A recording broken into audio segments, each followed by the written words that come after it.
여러분 안녕하십니까? 여수 MBC 뉴스데스크입니다.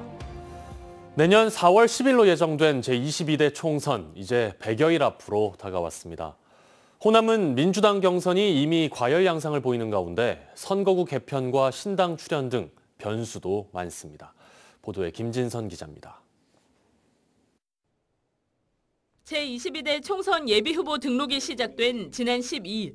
각 지역구 출마 예정자들도 후보 등록을 시작으로 본격 선거전에 뛰어들었습니다. 후보들은 출판 기념회 등을 통해 자신을 알리는 데 집중하고 있습니다. 지역 행사장마다 세대결은 물론 후보에 대한 허위 사실을 유포했다며 고소전도 벌어지는 등 예선부터 과열 양상입니다. 선거가 100여일 앞으로 다가왔지만 선거구 획정은 아직입니다. 역대 총선마다 선거를 한 달 남짓 앞두고 선거구 획정이 마무리된 터라 정치 신인들의 혼란은 계속되는 상태. 현재 국회에 제출된 획정안으로는 영암무안 신안 선거구가 공중분해되는 등 전남 선거구도 큰 변화가 예고됐습니다. 저희하고 하순하고 나주하고는 전혀 관계가 없는 지역인데 지역구가 없어진다는 것이 참 아쉽고요. 이거는 행정적으로 다시 한번 검토를 해봐야 될 상황이라고 생각합니다. 국민의힘의 호남 공략도 계속되고 있습니다. 현재 호남 국회의원 의석 28석 중 민주당이 25석, 국민의힘과 진보당, 무소속이 각각 한 석을 차지하고 있습니다. 국민의힘은 내년 총선에서 광주, 전남, 전북에 각 한 석 이상을 목표로 가능성이 있는 순천 등의 표심에 공을 들이고 있습니다. 정당만 아니었으면 찍어줄 텐데 사람은 좋은데 뭐 이런 얘기 하신단 말이에요. 그러니까 이렇게 장기적인 투자가 필요한데 그런 진정성 있는 노력을 하려는 사람들이 기본적으로 적고.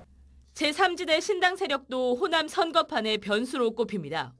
이낙연 신당에 대한 호남 정치권의 반발이 확산되고 있지만 합류 규모에 따라 파급력은 예측할 수 없는 상황입니다.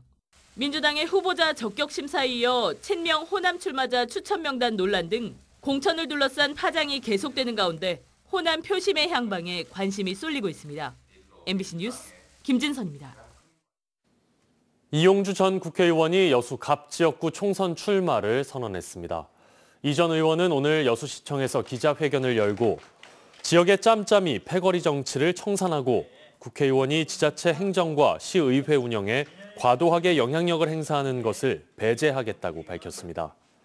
이 전 의원은 또 제1호 공약으로 국회의원 소환제 도입을 제시하며 제 역할을 다하지 못할 경우 여수 지역의 당원들이 국회의원직을 내려놓게 할 수 있는 제도를 마련하겠다고 덧붙였습니다.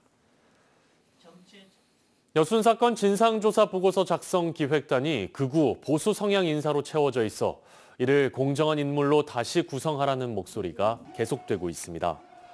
여순 사건 유족회와 시민사회단체는 오늘 전남도청 앞에서 기자회견을 열고 이 같은 요구를 담은 항의 서한을 김영록 전남지사에 전달했습니다.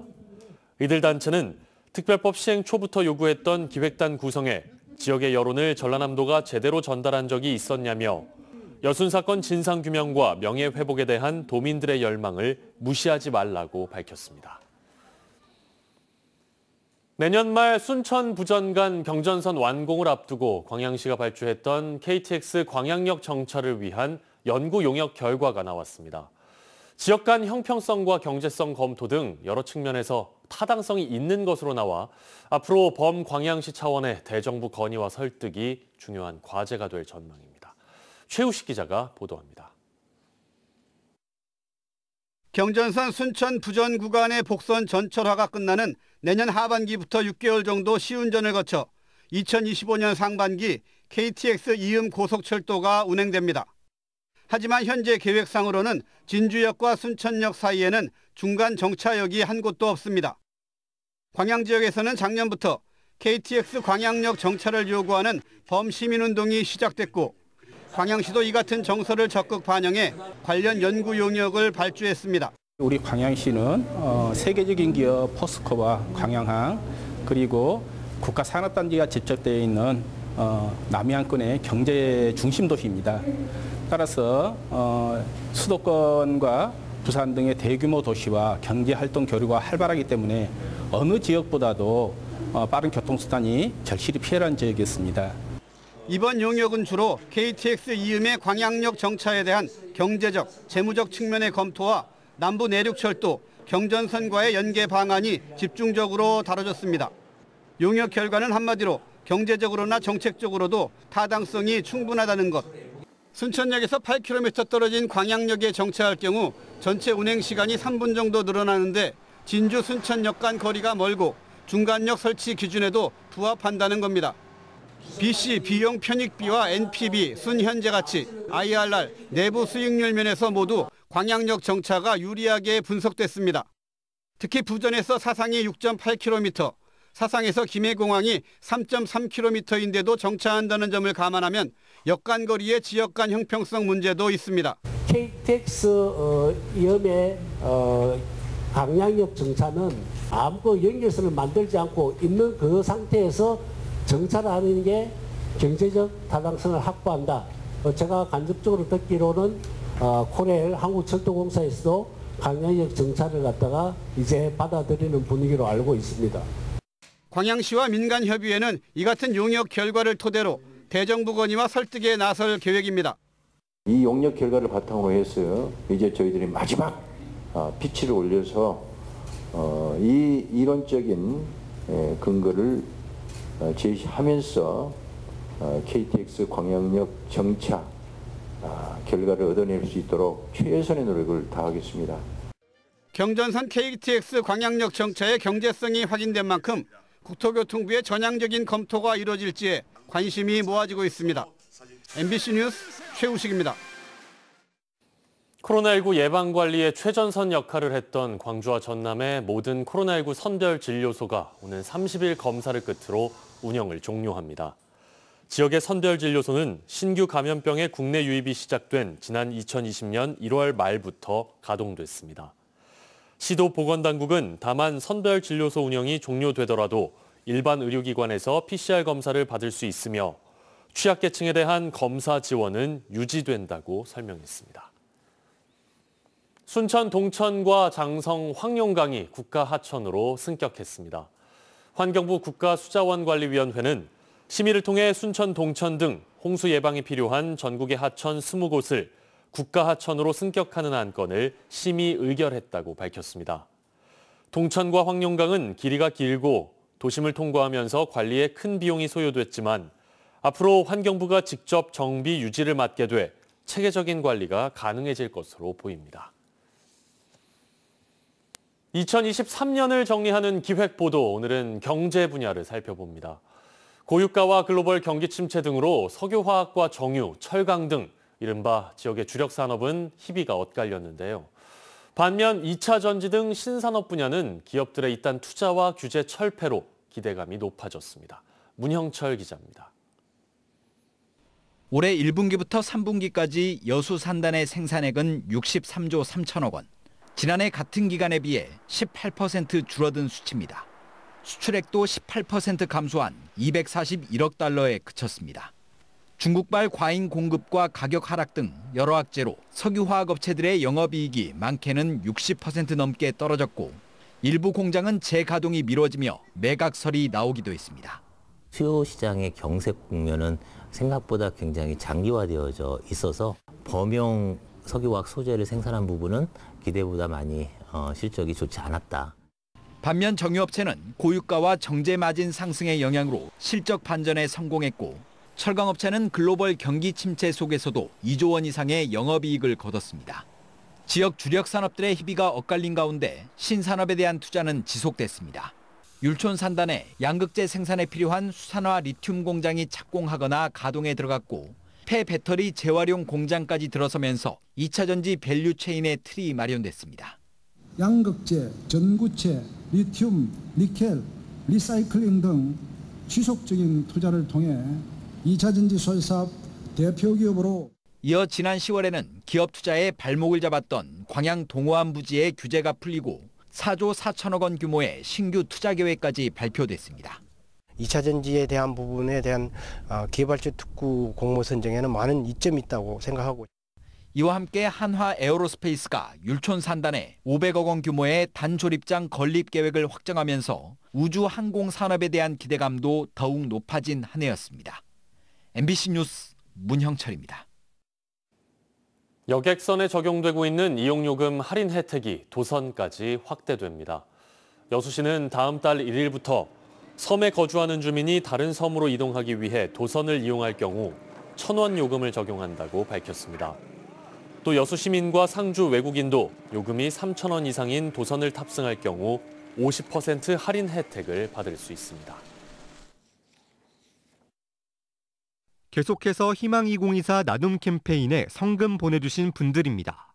더불어 함께하는 삶을 위하여 김종휘 2천만 원, 진남여자중학교 학생 일동 100만 원, 순천시 왕조이동 동신 1차 아파트 입주민 일동 100만 원, 고흥군 동일면 덕흥마을 주민 일동 80만 1,000원, 순천 삼산중학교 교육공동체 일동 74만 7,120원, 순천시 도사동 청미래 2차 아파트 주민 일동 40만 9,500원, 고흥군 동일면 봉남마을 주민 일동 39만 6천원, 순천 신흥중학교 나눔장터 수익금 37만 9,030원, 순천시 해룡면 상삼사리 주민 일동 35만 원, 덕연동 일통 생목마을 주민 일동 33만 2천원, 여수여자중학교 학생 및 교직원 일동 31만 4,500원, 고흥군 동양읍 이태리 기업 대표 이형식 30만 원, 순천시 덕영동 13통 주민 일동 30만 원,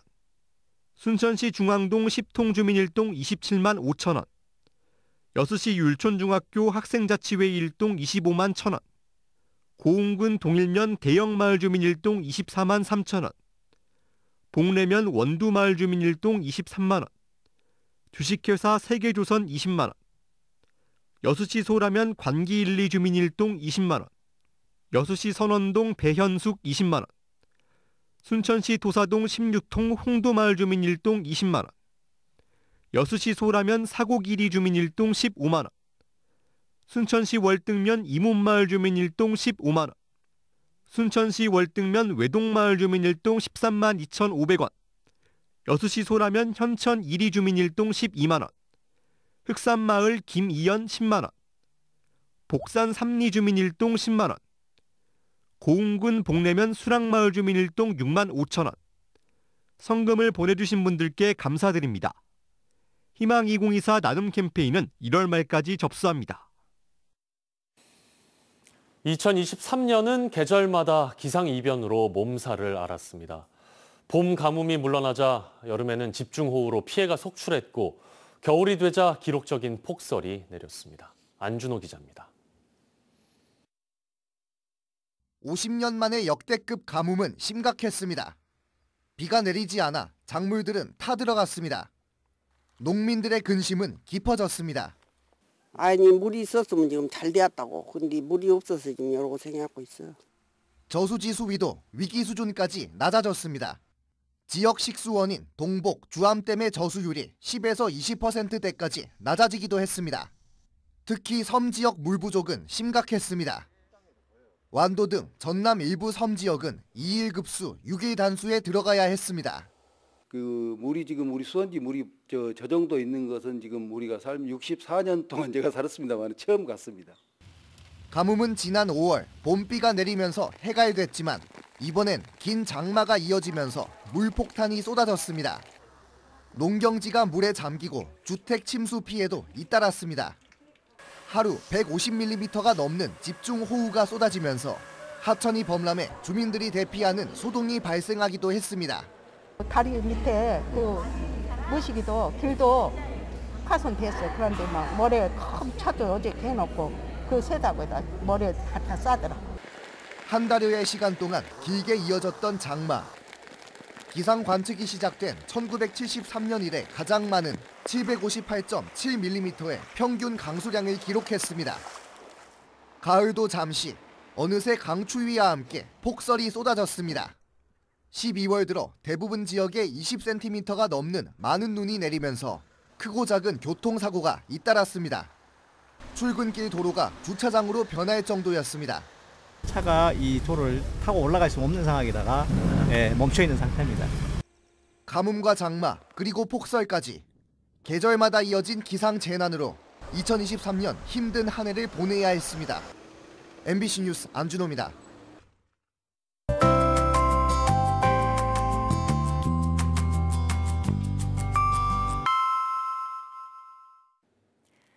날씨와 생활정보 정리해드리는 생활포커스입니다.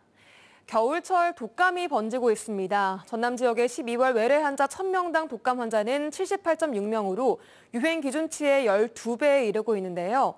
보건당국은 독감 백신 접종을 권고했고 올바른 손 씻기와 마스크 착용 등 가장 쉬운 예방법을 잘 지켜달라고 당부했습니다. 전남의 올해 신생아 수가 소폭 줄어든 것으로 파악됐습니다. 전남의 올해 1월부터 10월까지 신생아 수는 6,700명으로 지난해 같은 기간보다 1.8%가 줄었는데요.